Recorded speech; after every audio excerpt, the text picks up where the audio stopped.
பார்வையற்றவர்களுக்கான கிரிக்கெட்டில் உள்ள விதிமுறைகளை பற்றி பார்க்கலாம். பார்வையற்றவர்களுக்கான கிரிக்கெட் என்றால் என்ன?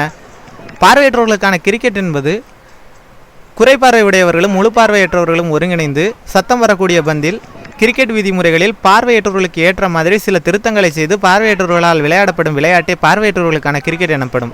இப்படி சொன்னால் ரொம்ப நீங்கள் குழம்பி போயிடுவீங்க. நம்ம விதிமுறைகளுக்கு போயிடலாம்.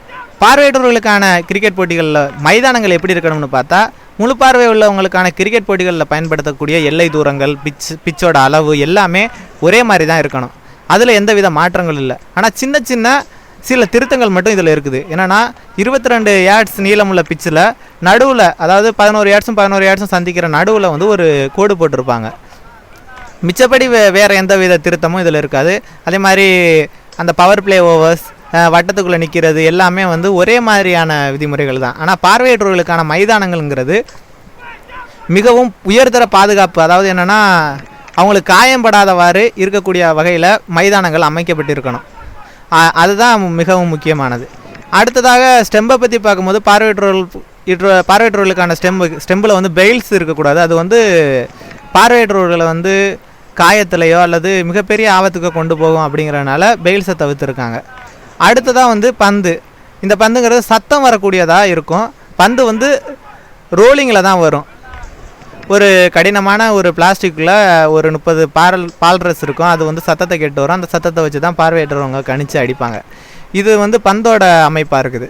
அடுத்ததாக பார்க்கும்போது வீரர்களை பற்றி பார்க்கணும்னா, இதில் வந்து 3 விதமான வீரர்கள் கலந்துக்கிறாங்க. B1 player, B2 player, B3 player. B1 பிளேயருங்கிறவர் வந்து முழுமையாக பார்வை இல்லாதவர். B2 பிளேயருங்கிறவர் கொஞ்சம் அதோட கூட பார்வை தெரிகிறவர். B3 பிளேயருங்கிறது அவரோட B2ஓட கொஞ்சம் கூட பார்வை தெரிகிறவங்கள B3 பிளேயராக சொல்கிறாங்க. அதாவது முழுசாக பார்வை இல்லாமலோ அல்லது ஒளியை மட்டும் பார்க்கக்கூடிய அளவில் இருக்கிறவர் வந்து B1 பிளேயர். கை அசைவுகள் அறிஞ்சிக்கூடக்கூடியவர் வந்து B2 பிளேயர். அதோட கூட நல்லா தெரிகிறவர் வந்து B3 பிளேயர் அப்படின்னு சொல்கிறாங்க. இதில் வந்து B1 பிளேயர் வந்து 4 பேரும், B2 பிளேயர் 3 பேரும், B3 பிளேயர் 4 பேரும் இந்த கிரிக்கெட்டில் விளையாடுறாங்க.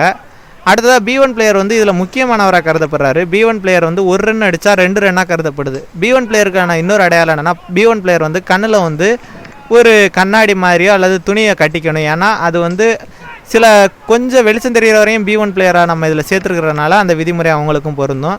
அதனால் அவர் 1 ரன் அடித்தா 2 ரன். அதே மாதிரி கண்ணாடி கண்கள், ரப்பர் கண்களை வச்சுருக்கவங்க அல்லது பிறவிலேருந்து சுத்தமாக கண் இல்லாதவங்க, இவங்க வந்து இது மாதிரி பிளைண்ட் போல்டு வந்து கட்ட தேவை கிடையாது. அடுத்து B1 பிளேயருக்கு வந்து கட்டாயம் பைரன்னர் இருக்கணும். B2 பிளேயருக்கு வந்து தேவையில்லை, அவங்க வேணும்னா வச்சுக்கலாம். ஆனால் B3 பிளேயருக்கு கட்டாயம் வந்து ரன்னர் வந்து தவிர்க்கப்படுது. அடுத்ததாக B1 பிளேயர் வந்து கையில் வந்து வெள்ளை கலரில் ஒரு பட்டை அணிஞ்சிருப்பார். B2 வந்து சிவப்பு கலரில் ஒரு பட்டையும், B3 பிளேயர் வந்து ஊதா நிறத்திலான ஒரு பட்டையும் அணிஞ்சிருப்பாங்க. ஏன்னா இது வந்து குறைபார்வை உடைய பிளேயர்கள் வந்து யார் B1 பிளேயர், யார் B2 பிளேயர், B3 பிளேயருங்கிறத அடையாளம் கண்டுக்கிறதுக்காண்டி இந்த ஒரு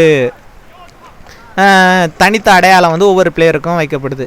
அடுத்ததாக வந்து B1 பிளேயர் வந்து பேட்டிங் பிடிக்கும்போது என்னென்னா, அவர் வந்து எல்லா பிளேயரும் எங்கெங்கே இருக்காங்க அப்படிங்கிறத தெரிஞ்சுக்க எல்லாரையும் கைவோசையை எழுப்ப சொல்லுவார், கைதட்ட சொல்லுவார். அதன் மூலமாக எல்லா வீரர்களும் எங்கெங்கே இருக்காங்க அப்படிங்கிறத அவர் தெரிஞ்சுக்கிறார். அடுத்ததாக பந்து வீச்சு விதிமுறைகளை பார்க்கும்போது ரோலிங்கில் தான் பந்தை விடணும். அதே மாதிரி பந்தை போடுறதுக்கு முன்னாடி பேட்ஸ்மேன்ட்ட ரெடி அப்படின்னு கேட்கணும். அவர் சரின்னு சொன்ன பிறகு ப்ளே அப்படின்னு சொல்லிவிட்டு பந்தை ரிலீஸ் பண்ணணும்.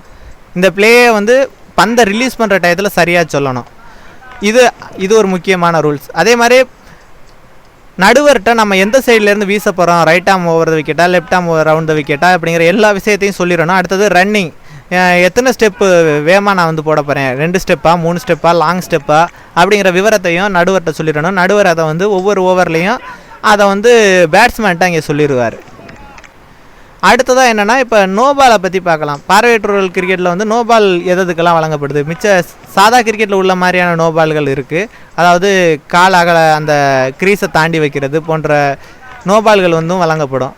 அதை தாண்டி சிறப்பான நோபால்கள் பிளைண்ட் கிரிக்கெட்டில் உண்டுன்னா என்னென்னா, பேட்ஸ்மேன்ட்ட ஒரு தடவை ரெடி கேட்டுட்டு திரும்ப ரெடி கேட்டுக்கிட்டு இருந்தால் அதுக்கு நோபால் வழங்கலாம். அடுத்ததாக ப்ளேயை வந்து சரியான டயத்தில் சொல்லணும், ரிலீஸ் டயத்தில் சொல்லணும், அல்லது பந்து லேண்ட் ஆகிறதுக்கு முன்னாடி ப்ளே சொல்லணும், அல்லது பந்து லேண்டிங்கும் ப்ளேயும் சரியாக இருக்கும்போது சொல்லணும். அதை தாண்டி ப்ளே சொன்னால் அதுக்கும் நோபாலாக கருதப்படும். அடுத்ததாக அந்த 22 யார்ட்ஸில் அந்த நடுவில் ஒரு கோடு போட்டிருக்குன்னு சொன்ன பார்த்தியா, அந்த கோட்டில் வந்து பந்து குத்துனா சரியான பால். அந்த கோட்டை தாண்டி பந்து குத்தி உருண்டு போச்சுன்னா அது நோ பாலாக கருதப்படும். அடுத்ததாக ஒரே பிச்சிலையோ துருவாவோ பேட்ஸ்மேனை கடந்துச்சுன்னா அந்த பந்து வந்து நோ பாலாக கருதப்படுது. அடுத்தது இடுப்புக்கு மேலே பந்து எம்பி வந்தாலும் நோ பாலாக கருதப்படுது. B2 பிளேயர் பிடிக்கும்போது 3 பிச்சுக்கு தாண்டி வந்த 3 பிச்சோடு வந்தால் கூட அதை நோ பாலாக கொடுக்கறதுக்கு அம்பையருக்கு அனுமதி உண்டு. B2 பிளேயர் பேட்டிங் செய்யும்போது டபுள் பிச்சை வந்து நம்ம நோ பாலாக கேட்கறதுக்கு பேட்ஸ்மேனுக்கு அனுமதி உண்டு. அடுத்ததாக பார்க்கும்போது பந்து வீச்சாளர் அதாவது லெக் சைடில் நிற்கக்கூடியவங்களோட எண்ணிக்கை 5க்கு மேலே இருந்துச்சுன்னா அதுக்கு நோ பால் கேட்கக்கூடிய ஒரு விதிமுறை இருக்குது. இது போகிறதுக்கு LBW எல்லாமே முழு பார்வையற்ற கிரிக்கெட்டில் எல்லா பார்வை உள்ளவங்களுக்கு உள்ள கிரிக்கெட்டில் உள்ள விதிமுறைகள் அப்படியே இங்கேயும் பொருந்தது.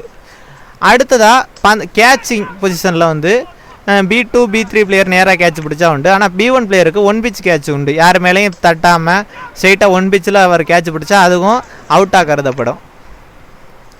அடுத்ததாக ஓவர் விகிதங்கள் பார்க்கும்போது B2 player B3 player B1 பிளேயருங்கிற 3 category இருக்கிறனால B2 B3 பிளேயர்ஸ் வந்து 60% ஓவரையும் B1 பிளேயர் வந்து 40% ஓவரையும் வீசணும்.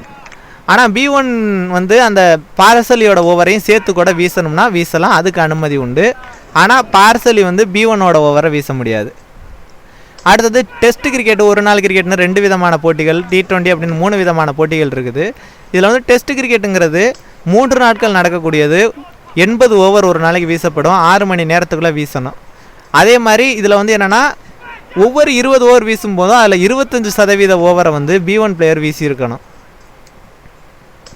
அடுத்தது ஒரு நாள் போட்டிகள், இது வந்து 40 ஓவர் கொண்ட போட்டிகளாக நடக்கும். 3 மணி நேரம் கொடுக்கப்படும், அந்த 3 மணி நேரத்துக்குள்ளே 40 ஓவர் வீசணும். சப்போஸ் நேரம் தவறிடுச்சுன்னா என்ன செய்கிறேன்னா பெனால்ட்டி கொடுக்கப்படும் எதிரணிக்கு ரன். அதாவது B1 ஓவராக இருந்தால் 10 ரன்னும் B2 ஓவராக இருந்தால் 6 ரன்னுமா அந்த பெனால்ட்டி வந்து எதிரணிக்கு தரப்படும். அடுத்ததாக வந்து பார்வையற்றவர்களுக்கான கிரிக்கெட்டில் வந்து இந்த பாதுகாப்புங்கிறது முக்கியம். அதே மாதிரி நோ பால் ஒய்டு என்பதையெல்லாம் வந்து அம்பையர் முன்கூட்டியே சொல்லிடுவார் சத்தமாக தன்னோட. ஏன்னா வந்து இங்கே பார்வையற்றவர்களுக்கான கிரிக்கெட் வந்து ஒளியை பெரும்பாலும் மையமாக கொண்டிருக்கிறதுனால, சத்தத்தை மையமாக கொண்டிருக்கிறதுனால எல்லா விடயங்களையும் இங்கே பேட்ஸ்மேனுக்கு சொல்லப்பட வேண்டும். அதனால் ஒய்டோ அல்லது நோபாலையோ முன்கூட்டியே சொல்லுவார். ஒய்டை வந்து அடித்து 1% பேட்ஸ்மேன் அதாவது ஃபீல்டு ரொம்ப காயப்பட்டார்னா அதுக்கு ரன்னு கொடுக்காம கூட இருக்கலாம். ஏன்னா வந்து ஒய்டை வந்து அடிக்கக்கூடாது அப்படிங்கிறதுக்காகத்தான் ஒய்டு வந்து இங்கே சொல்லப்படுது. அதனால் வந்து ஒய்டு அடித்து பெரும்பாலும் பேட்ஸ்மேன் மேலே இது வந்தால் அது வந்து ஒரு டெட் பாலாக கருதப்பட்டு அந்த ரன் வந்து நீக்கப்படும். அதனால் இப்படிப்பட்ட விதிமுறைகளும் இங்கே இருக்குது. அடுத்ததாக என்னென்னா பார்வையற்றவர்களுக்கான கிரிக்கெட்டில் வந்து பாதுகாப்புங்கிறது மிகவும் முக்கியமானது. கண்ணாடி கிளாஸுகளோ அல்லது இடையில் கம்பிகளோ இதெல்லாம் இருக்கக்கூடாது. அதெல்லாம் இருந்துச்சுன்னா முழு பார்வையற்றவர்களுக்கு அது பெரிதும் பாதிப்பாக இருக்கும். அதனால் வந்து இப்படிப்பட்ட இல்லாமல் உயர்தர பாதுகாப்புடைய சிறப்பான மைதானங்களை ஏற்பாடு செய்து பார்வையற்றவர்களுக்கான கிரிக்கெட் வந்து நடத்தப்படுது. பார்வையுள்ளவர்களுக்கான விதிமுறைகள் அனைத்துமே இதில் பொருந்தது. ஆனால் சில விதிமுறைகள் வந்து மாற்றப்பட்டிருக்கு. மிச்சப்படி எல்லாமே சிக்ஸர், பவுண்ட்ரி எல்லாமே ஒரே மாதிரியாக தான் இருக்குது. எனவே பார்வையற்றவர்களுக்கான கிரிக்கெட்டும் பார்வை உள்ளவங்க விளையாடுற கிரிக்கெட் மாதிரியே ரொம்பவும் சுவாரஸ்யமாகவும் மிகவும் அவங்களோட விறுவிறுப்பாக இருக்கக்கூடிய வகையிலையும் கிரிக்கெட் போட்டிகள் இருக்குது. கண்டுகளிங்க. மேலும் பார்வையற்றவர்களுக்கான கிரிக்கெட்டுக்கு மிகப்பெரிய உத்வேகத்தையும் உற்சாகத்தையும் கொடுங்க. வீரர்களை ஊக்குவிங்க. கிரிக்கெட் போட்டிகள் வளரவும் நீங்கள் உங்களால் முடிஞ்ச முயற்சிகளை செஞ்சிங்கன்னா அது மேலும் மேலும் பார்வையற்றவர்களும் ஒரு சிறந்த வகையில் வளர்கிறதுக்கு அது உதவியாக இருக்கும். நன்றி, வணக்கம்.